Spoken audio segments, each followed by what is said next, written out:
Today, Kevin and I are going to be reviewing 3 pork items from Uncle Charlie's Meats. We have sliced and cubed boneless pork tenderloins. This is a 5-pound box. It was $23.25 for the box, and there's not a lot in here because we already had this box at home, so we've eaten most of the box. But these come, what is it? How is this? What's that wrap called? Freezer wrap or fresh wrap, one of the two. Fresh wrap. This is what this is called, fresh wrap. And so it's really easy to get the paper off of these. So then we're also going to be reviewing the spicy sliced and cubed boneless pork tenderloins. This is a 3-pound box. These were $14.85 and they look like this. And so you can see we've cut one out with scissors. But that's the beauty of these boxes, is you can take out as many as you want and leave the rest. And then we're also going to be reviewing the center cut pork chops. That is a 5-pound box and they were $9.95, and they come like this in a bag like this, and you just take out as many as you want. They're frozen. And so what we did was we set some out on a plate last night because we knew we were going to be reviewing them. I do have to say that Uncle Charlie's, we bought the box of the regular boneless pork tenderloins like I told you. However, they gave us the spicy box and the center cut pork chops free. And I have never tried either one of these, neither has Kevin. So we're very excited to try these. So what I'm going to do, I'm going to cook these like I always do. You can see we have some pork chops under here. And then this is the spicy one that's in the paper. I'm going to fry them. I'm going to fry them in 3 separate skillets. I figured I would show you what I'm doing really quick. I just use flour. So this is the original pork tenderloin. This is the spicy pork tenderloin. And then I haven't gotten one of the pork chops yet. And I'm just going to take one of the pork chops and just put it in the flour as well. I typically add a little bit of salt and pepper to season it a little bit as I'm letting it fry.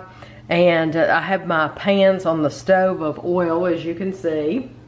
Now, Ashley, I'll just tell you this, when she makes these, she double dips. She does. She dips them in the flour like this, then dips them in an egg mixture with egg and water, and then dips them in the flour again, so the flour really, really sticks on. She does, and it does give it an extra crispy layer, which is absolutely delicious. But yes, I just do 1 layer on mine, although hers look absolutely fantastic. They look like fried chicken, but with pork. They did. So I'm gonna fry these in my pan, and then we'll be back. So we have our pork chops here, and there will be a picture at the end of the video. You can see that this one is darker, but that's only because of the pans I use. Normally, I cook these I fry them in 1 big pan, and I put like 5 in a pan. These, since I'm doing it for you all for a review, I cooked 1 pork chop in a bigger pan, that one specifically in a bigger pan, and so they wouldn't interfere with each other.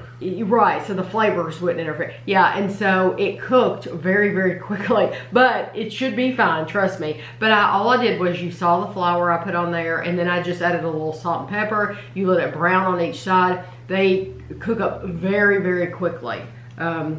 And you do not have to lay these out. I laid them out the night before in the refrigerator. You don't have to do that. You can take them straight out of the freezer and put them in the frying pan. I've done it many times and they're perfect.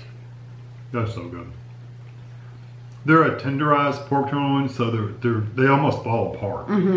Not quite, but I mean, they're very, very tender. And it's incredibly juicy. Oh yeah, and the flavor is just like top notch. I mean, yes. Those are excellent. It's delicious. We have had these, so like if you're wondering how to serve them, we've had these on the side of like these and macaroni and cheese and green beans, mashed potatoes, corn, something like that. We have also made them, and they're wonderful as a sandwich because they're so easy to bite through that they're great on a bun. So if you get a hamburger bun and one of these, you put a slice of American cheese on there. Lettuce and tomato. Perfect sandwich. They're delicious. And now I'm interested in the spicy. The spicy, because we've never had the spicy before.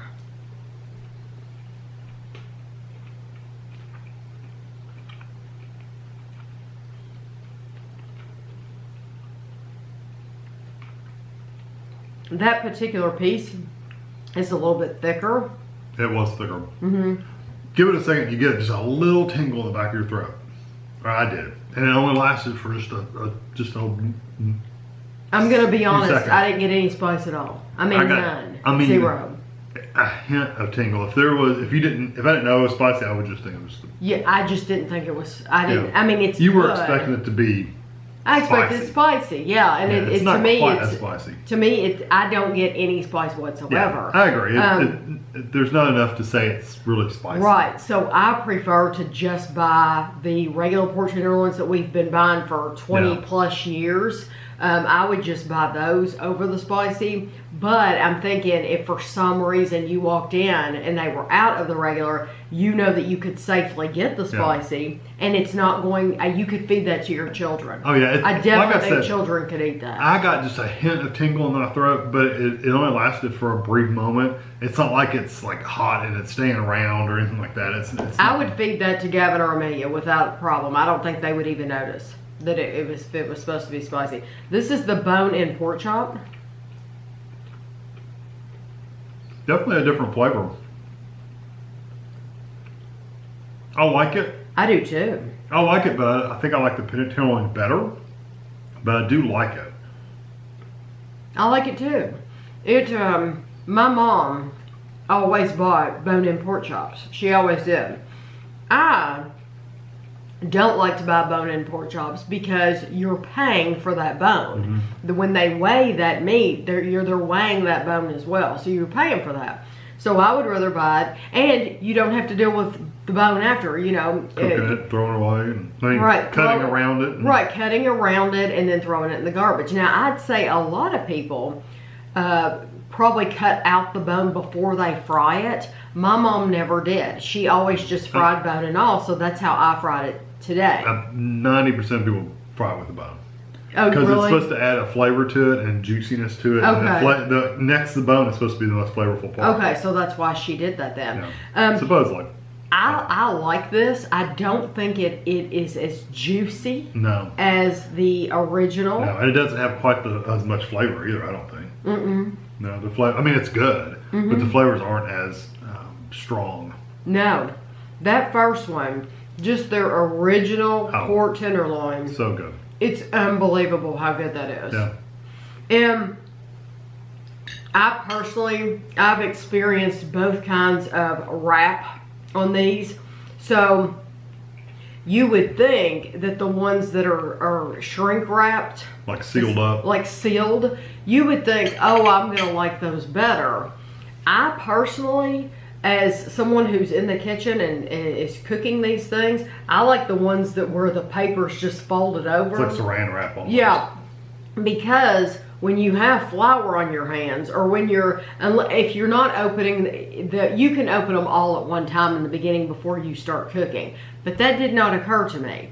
So when I've made the ones in the past that are in the shrink wrap, you didn't think about it, so you were having to open them up. So I'm opening it with dirty hands, and I'm trying to open them with scissors. With the other ones, you don't have to have scissors. You just open up the package and you just dip them in the flour. The other ones, you have to have scissors to open. So I actually prefer the ones that are wrapped in paper. They probably are less likely to get freezer burn if they're sealed in that package. I'm sure they are. They probably last a little longer. So it's longer. probably better for the meat itself. But me being, I'm just thinking about me as the cook, it's easier to get it open without having to deal with scissors. And for us, they usually don't last long enough to get freezer burn. No, we've never had to worry about that. Well, all their products are good. The center pork chop's not one I would personally buy, again, just myself. But if you like a good pork chop, then they're good. And if you're thinking, oh, it's a 5-pound bag, that's too much for my family, it's just me, or I've had relatives before that have bought a 5-pound box and they've split it. So like if you bought like the 5-pound box of the original pork tenderloins, like I said, like $24 or something, they just split the cost and split them, and there you go. So it's perfect. But they do have those 3-pound boxes, which is nice. But their original Uncle Charlie's Meats is located in Richmond, Kentucky. But they do have a storefront in Lexington as well. They're located across from Sam's Club. Sam's Club on New Circle Road. Same roadway. Yes. But they do have places where they sell Uncle Charlie's meats. Yeah, so they're like in freezers and stuff. Yes. So like in Winchester, I don't know if they're still there because we always go to the storefront. I think when you go to the storefront, you get more of a selection. Oh, yeah, because they have like 8 freezers. But in Winchester, there is a cigarette shop that had like 2 side-by-side freezers, and you could go into the cigarette shop and it said on the front of the freezer what all they offered and that they sold Uncle Charlie's meats. So we have, in the past, we have also gone in there when we didn't want to go to Lexington, and we have bought out of that freezer. They do sell, like, I think they sell some in Tennessee and some in West Virginia. So it's one of these things that right now it's local, but they are working right now on you being able to order as of like June. They want to be able for you to order online and for them to ship it in dry ice.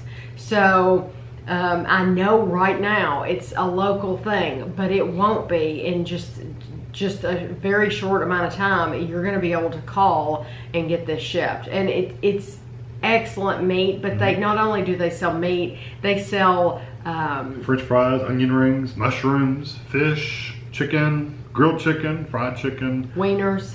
It's wieners, hamburgers. Did I say hamburgers? Hamburgers. So sausage. Yeah, and they've never had a shortage since all this garbage is going on. They've upped production, and so they have, like a lot of grocery stores, you might have seen a shortage of meat. Uncle Charlie's meats, they've never had a shortage. So that's something else to think about. You don't have to go to a big chain store to get your meat. Yeah. You can always you can support your local business. Exactly. A funny story, Tammy's sister asked for a bag of fries, and she was thinking of it, and they were cheap. They were what, $4 or $5? So it wasn't much. Yeah, it was very cheap. And she was expecting a Orida-sized bag of fries. It was like this big. It was huge. It was like restaurant-sized bag of fries. I did a grocery haul not that long ago, and it has Uncle Charlie's in the title. So if you search my channel for Uncle Charlie's, it'll come up.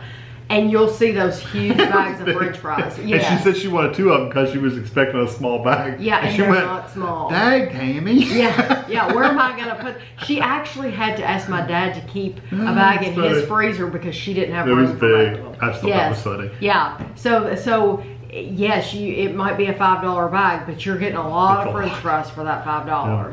So I think it's great quality meat, and we really appreciate them allowing us the opportunity to try some other things that they offer. So I hope you all enjoyed getting to hear about them, and thanks for watching.